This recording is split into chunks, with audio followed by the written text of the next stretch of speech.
I'm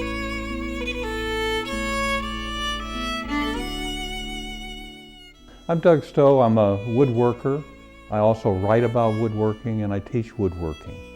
And I've been doing this since about 1976. I moved to the Ozarks in part because it's a place where I could do woodworking where the woods were so beautiful. It's a place where you can see all of the native species growing, and that means something. It means that I'm able to take an environmental stewardship role in what I do. In 2000, I had at that time published a couple books about woodworking and written a number of articles for different magazines, Woodworker's Journal, Woodwork Magazine, and some others. And I found myself in a conversation on the internet with other people. I was concerned about the loss of woodworking programs in schools, because that's something that I had had and felt value in. And in my own shop, I was always watching how what I was doing was so interconnected with everything else. For example, in woodworking, I was using math all the time. I was using what I knew about psychology. I used design principles. A lot of what I was doing was related to what I read. Every aspect of human culture is something that I could connect what I was doing in woodworking, and yet it was regarded as being irrelevant to children's education at that point. So that was when we started the Wisdom of the Hands program at Clear Spring School, which was really to bring the hands and the brain together in learning. Many years before, I had been restoring an antique Ford, and the man who was helping me had noticed, he said something rather peculiar to me. He said, "Doug, it's obvious to me that your brains are in your hands."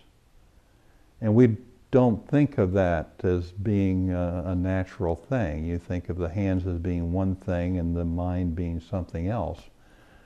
But those words actually changed my life, because it made me start looking at what I was doing and realizing how much satisfaction I got from making things and fixing things and being creative in my life.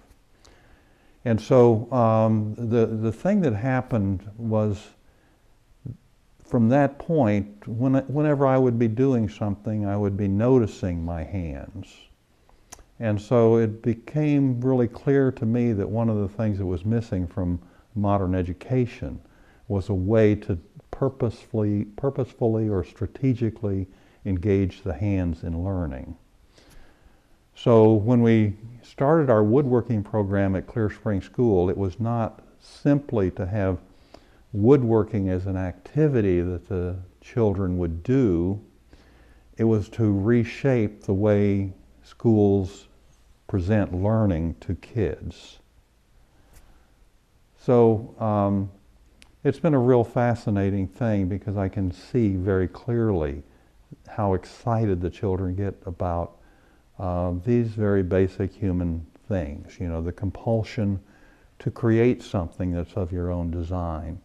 The ability to fix something that's broken is a whole form of empowerment that a lot of people don't have anymore. If something goes wrong, you have to call tech support and hope that maybe they can guide you through it. Or if something is broken, then you throw this one away and you buy another one. And so in a way, we become enslaved to a serial progression of devices that pass through our lives, when at one time, you know, people had much more control over what happened in your life. And so along with that loss of control, there's a sense of powerlessness. And so one of the things that we do at Clear Spring School, where I teach, is to try to put that power back into the hands of kids. And so the motto that I have on my blog is make, fix, and create. And these things are really essential to human beings.